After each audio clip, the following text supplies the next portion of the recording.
Today's show, I am so upset. When I heard this news, it just blew my mind, but it is happening. I can't believe it. Mike Johnson has officially caved into the Democrats' wants. He literally is giving them everything that they want, didn't cut any spending. No appropriations bill has been pushed through. And the most crucial bill, the SAVE Act, that required proof of citizenship that was going to be tied to the spending bill, is not there anymore.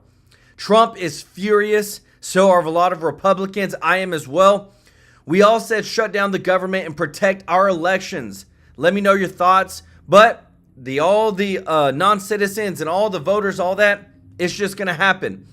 But I've got the details for you in just a moment of what's actually taking place. Trump is winning big time in the polls against Harris in the Southern Belt. There's a new leaked video also that shows that Harris literally is saying and chanting, no deportations. No deportations. She's literally chanting this with the crowd. Also, they are saying is the straw that breaks the camel's back. She can't deny it anymore. She willingly let the borders open and allowed the 20 plus million illegals into the country for one reason. I've got the details for you in a moment. They've been planning this for almost 4 years to win the election. And now we're here. Just want to say thank you to everybody that's watching. If you're not subscribed, please hit that subscribe button. And if you don't mind, click the thumbs up like button. We're here to serve you. And just want to say thank you to everybody that has blessed us with the super chat donation. Me and my family are truly grateful. And just want to say thank you to all of our new members of the True Life News family. We are going to do some good. We are going to stand for truth. And it pains me to say, it just kills me that we were there. We should have passed this SAVE Act with the spending bill. But again, the government politics took over and the American people are not getting what they deserve. But just want to say we are going to bring you the truth every single day. That is why I'm here to serve you. Let's get right into this video because there's just so much details going on. The House will vote on a new short-term funding bill this week that could keep the government open for the next 3 months. The measure comes as Congress faces an October 1st deadline to avert a government shutdown. If the House passes the bill, it'll move on to the Senate. Now, House Speaker Mike Johnson unveiled the plan yesterday, and it includes $231 million for Secret Service funding. The short-term deal gives lawmakers more time, but it also sets up another funding fight just in time for the holiday season. CBS News congressional correspondent Scott McFarland joins us now from our Washington D.C. bureau. All right, Scott. So this looks good. I thought they were going to do the typical thing where it was going to be an 11th hour negotiation, but it looks like things might be better than that. Has there been any reaction to the plan on Capitol Hill this morning? Are House Democrats getting behind it? Yeah, House Democratic leaders and Senate Democratic leaders are behind this, which really is a silver. You hear that? Democrats are behind it. Why? Because they get everything they want. They literally did no negotiation. They literally said, if you're going to have the SAVE Act, we're going to shut down the government. And the Republicans said, oh, okay, well, let's just take the SAVE Act and we'll pass it through. We literally got nothing. Bullet here. There's going to be this unique composition of a lot of Democrats and some mainstream Republicans, especially those in competitive re-elections, who get together and push this thing through. It should be low stress, low drama, mid to late week. The proceedings begin this afternoon with a House Rules Committee meeting. That's how they start such things in the House. Then there'll be a vote that likely has a broad bipartisan coalition to punt everything till December 20th. That's where the good news ends for those concerned about government shutdowns and the impact those have on federal workers and the economy, because December 20th is much different than late September. December 20th comes just before the new Congress and new president take over. It could come, emphasize could, during a time of uncertainty and disruption, questioning the November elections, and it comes in a more fragile moment in the calendar. The prospects of a government shutdown in December, though not certain, though not highly probable, are much more significant than they are now. I disagree, because let me tell you this. Right now, we're 6 weeks out from the most important presidential election ever. We've had 20 plus illegal immigrants come in. There's no vetting process. We can't keep our elections true. We can't keep them fair because we don't even check if they're even citizens. So let me tell you this. I don't care if you're Republicans or Democrat. The point of this is we have to make sure that we don't have people interfering with our elections. And that means just making sure that you're a citizen. Why are Democrats so opposed to that? Let me know your thoughts in the comments. I understand that this is a bare bones bill. I presume that means all this talk about voter, ID to register voters, that's not part of the conversation. What is included? They chopped out that provision that would make unlawful the voting in federal elections by undocumented immigrants. That's already illegal. It doesn't happen. It's been cut out. Right there. Did you hear what he just said? Somebody just said, why are we watching CBS News? Well, everybody else, Fox News, everybody else is scared to say something about this right now because the SAVE Act is not in there. But the thing is that when we look, and he said it's already illegal to vote. Well, we know that. But guess what? Why is it that they've been cleaning up the voter rolls in all these major swing states, and they have found between 6,000 to 10,000 people that have been voting, have literally been voting that we're not supposed to be able to vote because we don't require proof of citizenship. But this is where we show you everything. Tens of millions of dollars to help the Secret Service and Presidential Protective Mission between now and the end of the year. There's obviously concern about that issue and a need for more funding.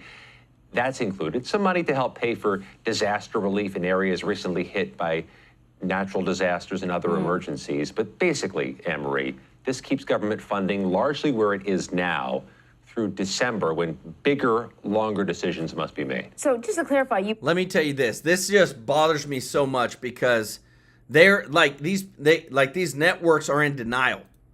Like, if you think that there's no illegal voting, well, you've already been proven wrong.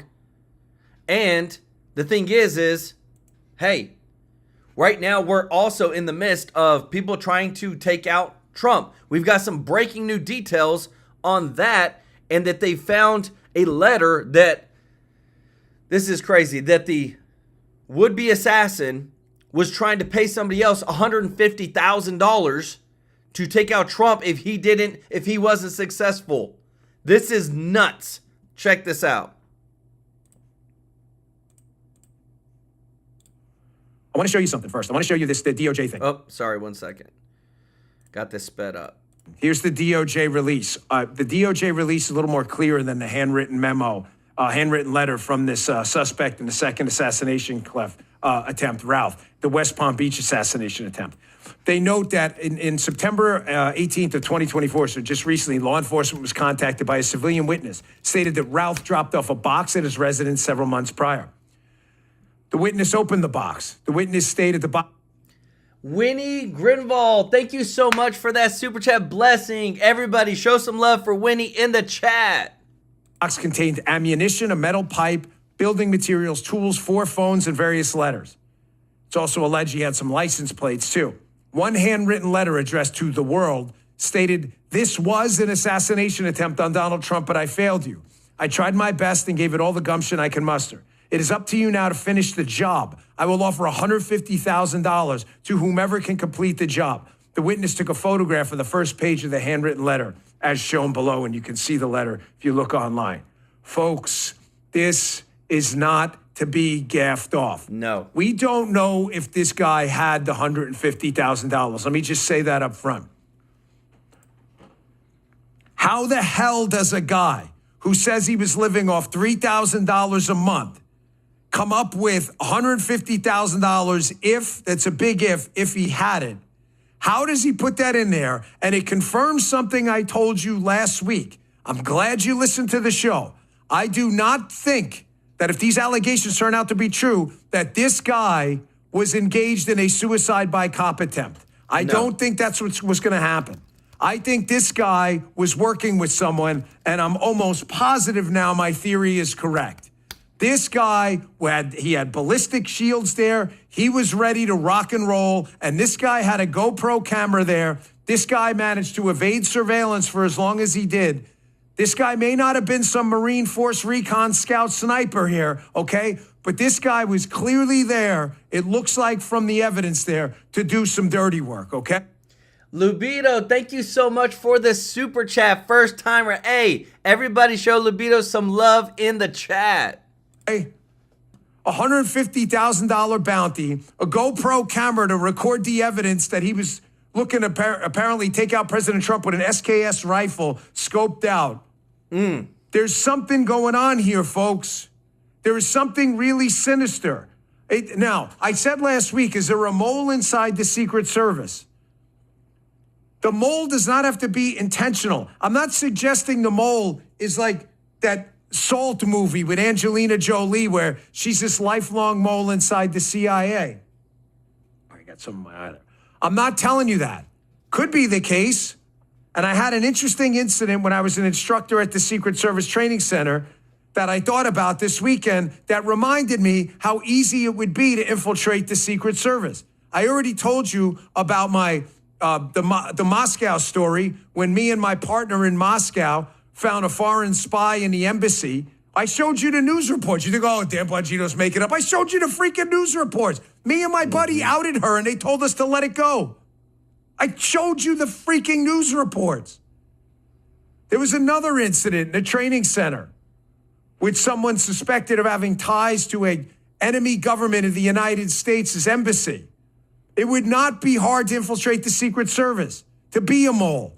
But there could be some kind of mole in there who doesn't know they're a mole. They got honeypotted or something. Exactly. They're talking to some woman online they think is their next Tinder date or whatever, and it turns out that person's actively recruiting people for the Iranian government. How are these people getting all this information about holes in Secret Service security plans, roofs, tree lines, fence lines on golf courses, and beating the Secret Service at their own security game? How is it happening? Because I am hearing the Secret Service communication system is likely compromised. Y'all hear that? Like this is, it's bad. I feel like it's bad. Let me know your thoughts. Because again, too, it's not that we just lost the most important piece of that spending bill that was attached, the SAVE Act. Now we're seeing all the additional evidence. This guy was serious. He was going to pay somebody else to finish the job if he didn't. This doesn't look good. Not sure you're going to hear that anywhere else. But folks, it's a big deal. How does that tie to the mole story? And how do I tie this all together for you? Folks, how did they get in? Did they socially engineer someone and get a password, an email password? Did they go to a hotel room with someone and get their phone when they were in the bathroom or something? Is it something more high tech? Is it some type of Pegasus infiltration or something like that? But my source is reasonably confident that the Secret Service comm system has been infiltrated. The Secret Service knows about this. Wow. By the way, I am not suicidal. Just want to put that out there again. It's bad enough, but not for me personally. I'm feeling pretty good. I just want to put that out there. If it is compromised, ladies and gentlemen, and Donald Trump, I'm telling you, is being hunted right now, we got ourselves a big effing problem right now. So Bongino just said that a source, one of his sources, says that the comms is compromised for Trump, for the Secret Service that's essentially protecting Trump. I mean, that's not... Oh, man. You know what it makes me think about? Like right now, there's a lot of people that I show you that you will not see on mainstream media because that's what I love, that we bring the truth. I want you to listen to this because to me, this is where we're at right now. We've got 6 weeks left to the election, and this is what everybody needs to hear. So I would say hone your spidey senses these next 6 weeks, because you're going to be lied to at a volume with a level of aggression you've never seen before. And the command will always be the same. Ignore what's right in front of your face. You didn't see that. That's not real. You're crazy. That's really the message. You're crazy. You can only trust us. The rest is disinformation. Okay. First of all, anyone who uses the phrase disinformation is a liar. Period. We're done. Disinformation is not a category. There's only one category: truth or falsehood. That's it. Disinformation is another way of saying you're saying something that's inconvenient to me. You are criticizing me. I don't like what you're saying. Shut up or go to jail. That's not a valid category. That's totalitarianism. That's tyranny. So anyone who uses the word disinformation is immediately on the liar's side. Don't listen to another word. That person is your enemy. Listen only to people who care about the only thing that is worth caring about, which is it true or not? Is it actually true? 100%. And the people who care about whether it's true are your guides through a dark time, and they're your only guides, and they're not. I tell you what, I love bringing all this truth to y'all. Tracy J. Norby, appreciate you. Love the support. Everybody show Tracy some love in the chat. He said Dan Bongino is more than a right. Love your broadcast, Joel. God bless you and your family, brother. Hey, God bless you too. Show Tracy some love in the chat, everybody, because I'm telling you this. We are hearing lies upon lies like never before. We're seeing things that we've never seen before. Like, I can't even fathom the amount of times that I thought this isn't reality. This can't be real. And yet it is. Because there's more things coming out about what I just showed you, what Dan Bongino just said about Trump's second attempted assassination attempt. Now check out this, because this is coming from the chair of the Congress who says we've got a problem. Check this out.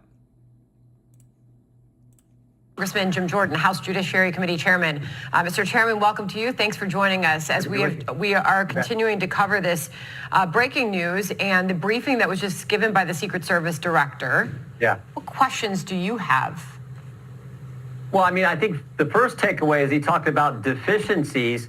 I mean, yeah, the President of the United States got shot in the head. Corey Comparatori lost his life, and 2 other Americans were injured. Of course, there's deficiencies and complacencies, I think, is the words that he used. And then he talked about some paradigm shift that's taking place. Well, it seems to me the paradigm shift should have taken place before Sunday, before the attack or the attempted assassination attempt on President Trump down in Palm Beach. So I don't know if there's a whole lot of confidence here in what's going now. The agents, the president is right, I think, to commend the agents who have been working hard for him.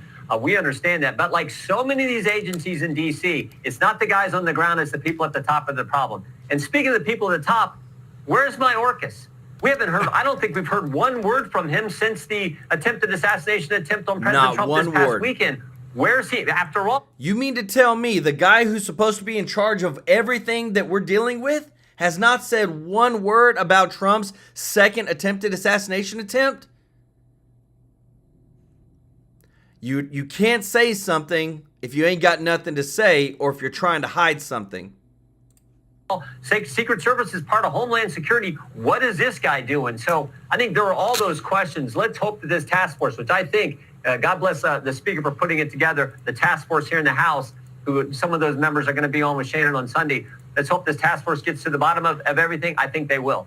On the subject, Congressman, of where's Mayorkas, your colleague in the Senate, Richard Blumenthal, Democrat from Connecticut, is really, really hot about the fact that he feels like DHS is stonewalling the Senate investigation. Yeah. I'm sure that the House investigation feels the same way. And to your point, why hasn't Mayorkas come out and said boo about this? And why isn't DHS readily handing over information to these investigative task forces? Yeah, I don't know, but this guy's been a complete failure. It's the border issue, which we all know the concerns there, and then this issue. So I don't know where he's at. The good news is, for once in this town, you actually have bipartisan agreement. We passed legislation today, unanimous on the House floor, not one vote against it, which said, look, let's make sure President Trump has the same kind of enhanced detail and protection that Vice President Harris has.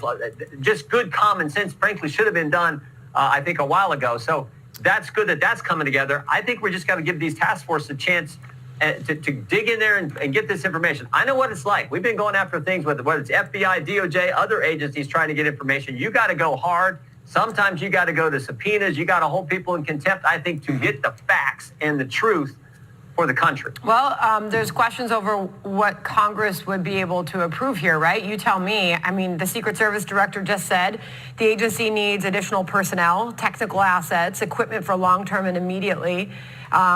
So is there money for this? Is there money for more resources? Is there a willingness to give them more? Well, Senator, I think the first question, I would ask, I guess my guess is you go ask the American people, do you think it's a money problem or a leadership problem? Ooh. And then what we just talked about with Secretary Mayorkas. I think most Americans probably think it's a leadership problem. I'm willing to look at everything and say, they need additional equipment, additional assets? I'm willing to look at all that, and I assume the task force is going to do the same. But my initial hunch is, we always hear this. It's always give us more money. I think it's actually the leadership at the top that's probably the primary problem.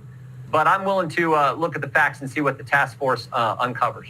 Hey, Congressman, I want to ask you about just another little piece of news that just crossed. This is totally unrelated to the assassination attempts, but does involve the United States. Apparently, the Israeli Defense Forces, in an airstrike in southern Beirut, took out a fellow by the name of Ibrahim Akil, who was one of the top Hezbollah military leaders. He was also a principal member of Islamic Jihad, which was responsible for the U.S. Embassy bombing in April of 1983, killed 63 people, and as well the Marine barracks bombing 5 months later in October that killed 241 people. So 40 years later, it wasn't the U.S. that did it. Israel seems to have brought this person to justice. God bless them. Yeah.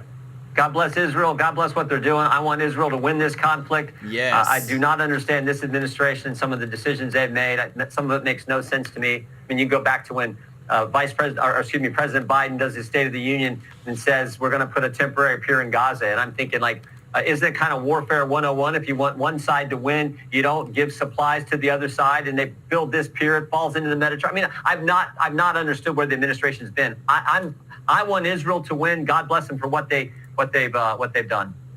All right, Congressman, appreciate you. Let me tell you this. I love Jim Jordan. I feel like he's a true believer. I feel like Ted Cruz is a true believer. I feel like John Kennedy is a true believer in America, putting Americans first. But man, I'm really, really bothered with what Mike Johnson did and him not standing up for Americans in our elections and just letting the Democrats have everything. But I've got this viral video that is blowing up X right now because people, they're saying, look, Kamala, she's been planning all these illegals coming in for a long time. She supported no deportations whatsoever, and she has denied it. She even denied it in the debate. Now we've got this new video that's popped up. Listen to this.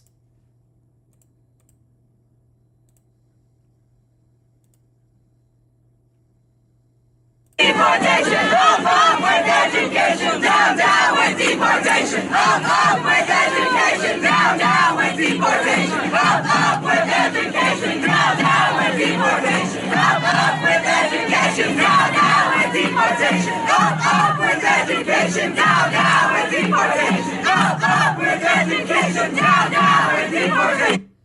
Hey, Linda at Jump, thank you so much for the blessing. Everybody show Linda some love in the chat. Says, you are amazing. Hey, you are amazing. Thank you so much. But do y'all see this? Do you see what's going on? And look, it goes on. Look, she's just right there with them. What bothers me is that so much of the illegals that have come in have put such a strain on Social Security, on people, on our Medicare. Because remember, they've all gotten free housing assistance, free cell phones, free food stamps, free Medicare. They've gotten free hotels in New York. Just so much money from the taxpayers. And there she is chanting.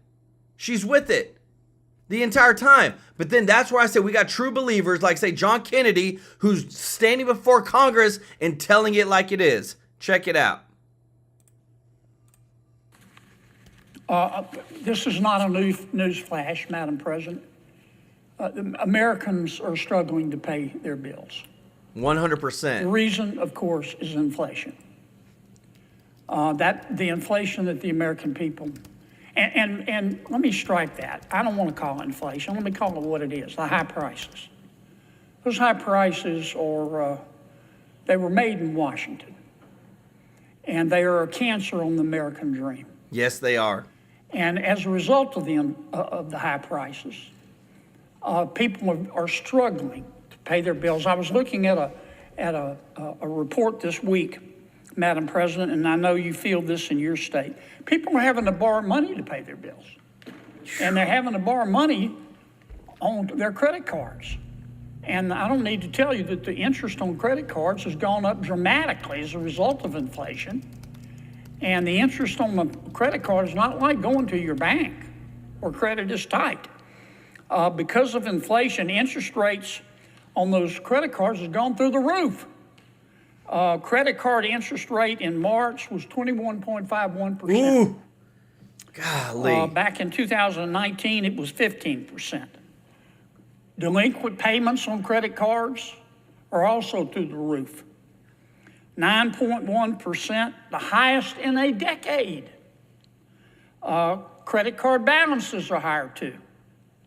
Auto loans, the average interest rate on a 60-month new car loan was 8.2% last May. That's up from 5.3% in 2019. And delinquency rates on auto loans are the highest they've been in 10 years. Wow. If you look at consumer debt, it's now, last year it hit $17 trillion. Not million, not billion, $17 trillion. It hit that smokes. number for the last year for the first time. Inflation-adjusted debt is at its highest level since 2009. Now, I know some folks are thinking, yes, but inflation has come down. Yes, it has. And I want to thank the Federal Reserve for that because they had to do it alone. They sure didn't get help from Congress. But what does that mean? When inflation comes down, that's called disinflation. What does that mean? When inflation comes down, that just means prices are not rising as quickly as they were. That's all a reduction in inflation means. Prices are still going up, yes, but they they're are. not going up as quickly as they were. That's called disinflation. But prices are not going down. No. If prices were to go down, that would be called deflation. That would be called deflation. And as Federal Reserve Chair Powell and Treasury Secretary Yellen have both testified in front of the Banking Committee, and I hate to say this, unless we do something, these high prices are permanent.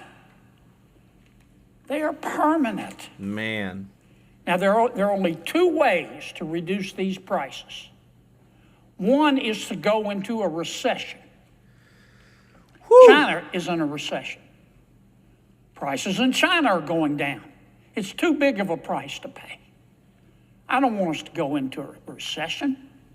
People to lose their jobs in order to get prices down. The only other alternative is to grow out of the inflation, to lift people up, Yes. to increase wages at the low end of the wage scale, at the middle, and at the upper end of the wage scale. Help everybody. And 5,000 years of human history has taught us that you cannot increase wealth. You cannot increase individuals' income. Can't be done without increasing output. So, Madam President, we in the Senate are going to have to put our heads together and figure out how to grow this economy. Not at 1.5%, not at 2%, which has become the norm. We break 2% GDP growth now, and we want to have a toga party. We shouldn't settle for 2%. No. We need 3% growth to lift everybody up. Spoken like a true person who actually knows what the heck is going on with the economy. That's what we need. Like, I'm telling you, when I hear so many times, I hear like them saying, "Oh, we just got to keep giving." It doesn't solve the problem. That's why you got to have somebody who actually knows what to do with the economy. That's why I love that Trump is winning big time with voters on the economy, because he has built businesses. Harris has never built a business. She's never hired somebody. She's never had to worry about paying somebody's benefits or looking at a P&L or doing payroll. She's always just took from the government, took from people's taxpayer dollars, where Trump has actually created jobs, lived out capitalism, created people, helped people create wealth, and that's what we need. Check this out. New polls spell some good news for the former president, taking the lead in key Sun Belt states. And voters say they trust him to handle the top issues, the economy, as Look both at that. candidates That's plan to address the amazing. economy this week. Former presidential candidate and Trump surrogate Vivek Ramaswamy joins us now. So, Vivek, what do you think about that? The former president saying this is it. Either I'm going to take back the White House, return to the Trump economy, secure border, or I'm never doing this again. Well, look, I think that he's planning on winning, which is where he's coming from when he's saying that. But the reality is, why would someone want to put themselves through that in additional time? This is a sacrifice. I mean, I say this as someone who's run myself. President Trump, what he's been through this year in particular has been on another level. You do this if you're on a mission to save a country. And you know what? I think that he's got his laser eyes focused on achieving that in about 50 days. So let's look at some of the issues right here. When it comes to inflation, who people trust, 40% say Harris, 48% Trump. And I guess that's my big question. When you look at all of the issues, whether it's the economy, the border, international affairs, who they trust, Donald Trump completely destroys her. But then when you look at the national polling, you look at the state to state, it becomes much closer. Why? What's the difference between facts and narratives? People know the facts of what it looked like when they were under Donald Trump. Prices were flat, wages went up. We were out of World War III, nowhere close to it, and we had a secure border. Now we have the most open border we've had in our history of our country. We're closer to major conflict than we have any time in our lifetime. And the fact of the matter is that the economy is stagnant. You got prices that have gone up and wages that have remained flat. Those are the facts. However, the narrative around this, served up through much of the media, is that we're still a nation somehow in despair because of Donald Trump, even though it's been Joe Biden and Kamala Harris in office. I also think, Lawrence, people are hungry for something deeper as well. Inspiration, identity, pride in our country. And I do think when Donald Trump is at his best, he's been the best president we've had this century, who's able to fill that gap of pride, which isn't something that shows up in issue surveys amongst voters, but I do think is a deeper issue that matters to Americans, is reviving our sense of identity as Americans. Answer, who are we? And I think if Donald Trump is able to channel that between now and the finish line, as I've seen him do when he's at his best, I think that's really what's going to carry us not only over Election Day, but in reviving our country afterwards. So let's talk about your new book. The Truth's available now for pre-order now. It also pairs very well with your Fox Nation special as well. Tell me about the book. So the thesis of this book is that the way we're going to get our country back is through free speech and open dialogue. So what I try to do here is arm right-of-center Americans with the arguments they can bring to the dinner table with their friends. And yes, I did say friends at the dinner table, friends and family members who might be on the left, on issues ranging from the open borders to the transgender debate to the climate change debate. One of the things that we've seen is a culture of fear that's spread across the country. 100%. That if you don't say things quite the right way, you may be at risk of being canceled or losing your job or your kids getting a bad grade in school. So this book is about arming people with hard facts, simple arguments that you can bring to that dinner table. And one of the things I found when I ran for president is that we're not really as divided as the media would actually teach us to believe. I think 80+% of us in this country share the same value set in common.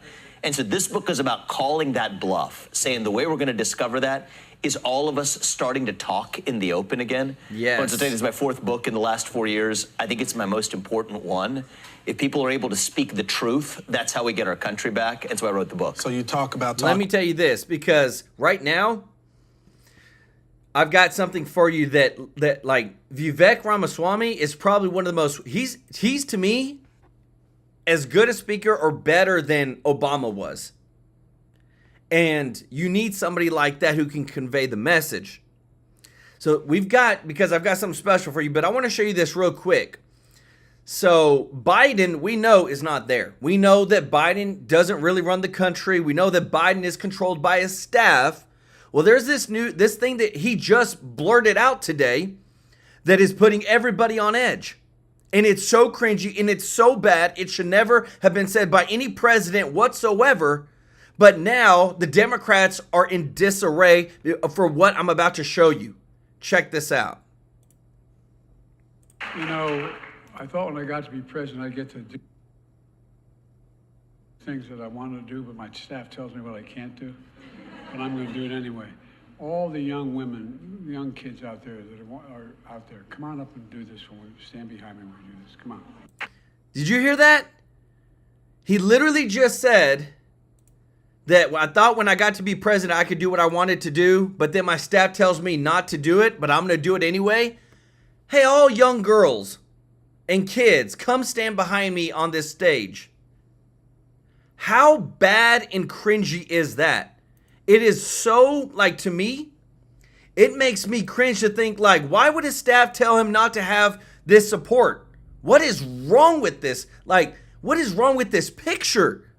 But what I'm about to show you just tells you what is actually happening behind the scenes, what is actually happening with the Democratic Party. Check this out. Wave in 2022, but that never came. They blamed Trump. They blamed abortion. But the real reason is that we got lazy. We railed against the Democrats, but without offering an alternative vision of our own. And I'm worried we're going to be in for a rude surprise this November unless we fix that starting right now. Think about it. Criticizing Joe Biden for his cognitive deficits over the last 2 years ended up backfiring.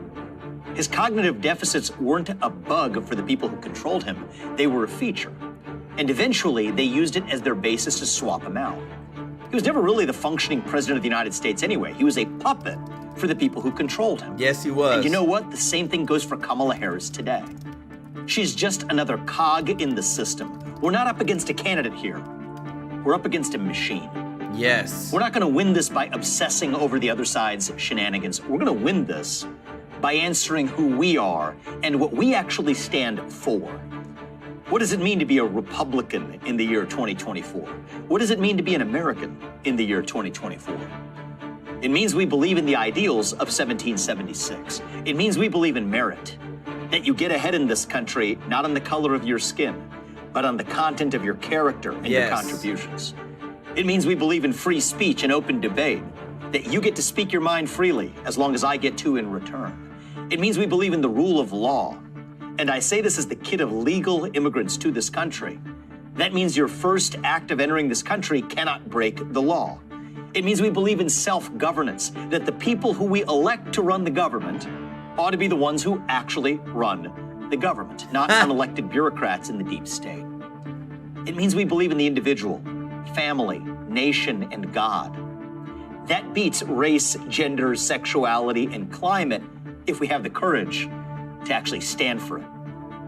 But here's the dirty little secret that you won't hear from the media. It's not just Republicans who share those ideals. Most Americans actually do. I traveled this country as a presidential candidate last year, and if I learned one thing, it's that we're not really as divided as the media would have you believe. It turns out that 80% of us in this country share the same values in common. But here's the thing. They're afraid to talk about it in the open. You want to know the best measure of the health of American democracy? It's this. It's not the number of green pieces of paper in your bank account. It isn't even the number of ballots we cast every November. The best measure of the health of our democracy is the percentage of people who feel free to say what they actually think in public. And right now, we're doing as poorly as I can remember in my lifetime. There's a new culture of fear in our country that's spread like an epidemic across America. Fear of losing your job, fear of your kids getting a bad grade in school, fear of becoming an outcast in your own community for saying the wrong thing. And that culture of fear has completely replaced our culture of free speech in America. The only way we're going to fix it is by all of us, not just me, not just Donald Trump, but all of us starting to speak the truth in the open again. Say in public what you will say in private at the dinner table. That's what my new book, Truths, The Future of America First, is all about. And that's exactly what we're about to do here. I invited my personal friends with a diverse range of views to join us for dinner. You're not going to agree with everything they say. And you know what? Neither do I. Some of them are old friends from places like Harvard and Yale, not exactly bastions of conservatism in America. We brought together a Russian immigrant, a Jewish rabbi, a former ACLU-leaning Democrat, and a former Biden administration official at the same dinner table to have the conversations that we're not having in America today. So let's speak without fear and see what happens. That's how we're going to... And I'm telling you this, where we're moving towards, I feel like there's plenty of people that are saying, what? All this is BS. Everything that we're seeing, it can't be real. President Biden isn't running the country.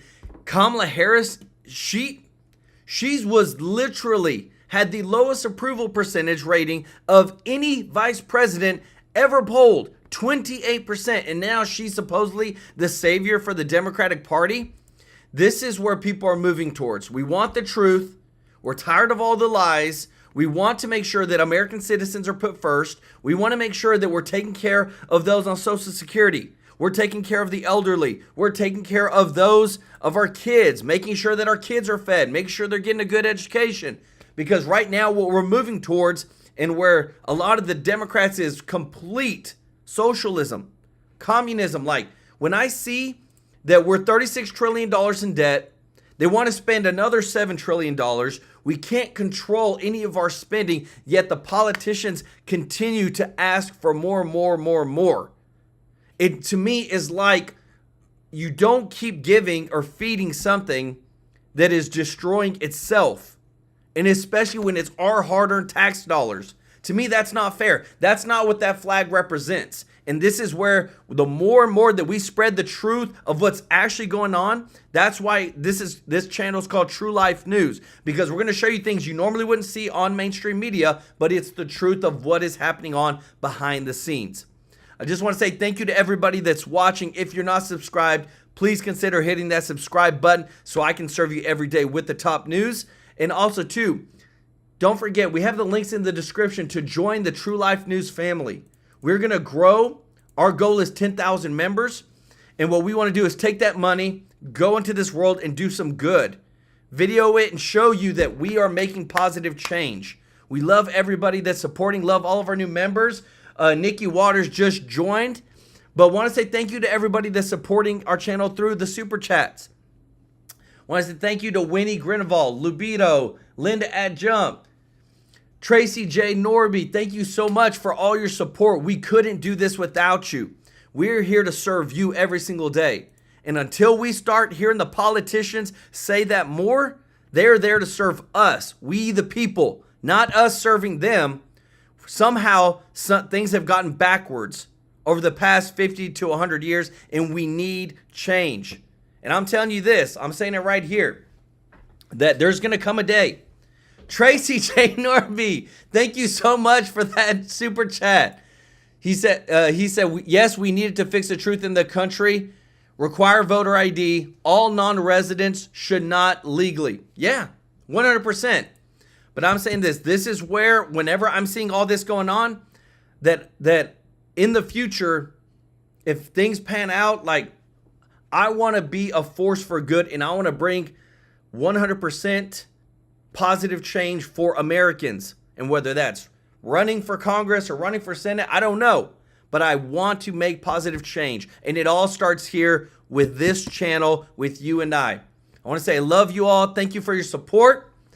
Tracy J. Norby, you're a true one. Thank you so much. We are true believers in that flag and what it represents. And we're going to keep pushing forward for that. Show Tracy some love in the chat, everybody. I will see you in the next one. Thank you.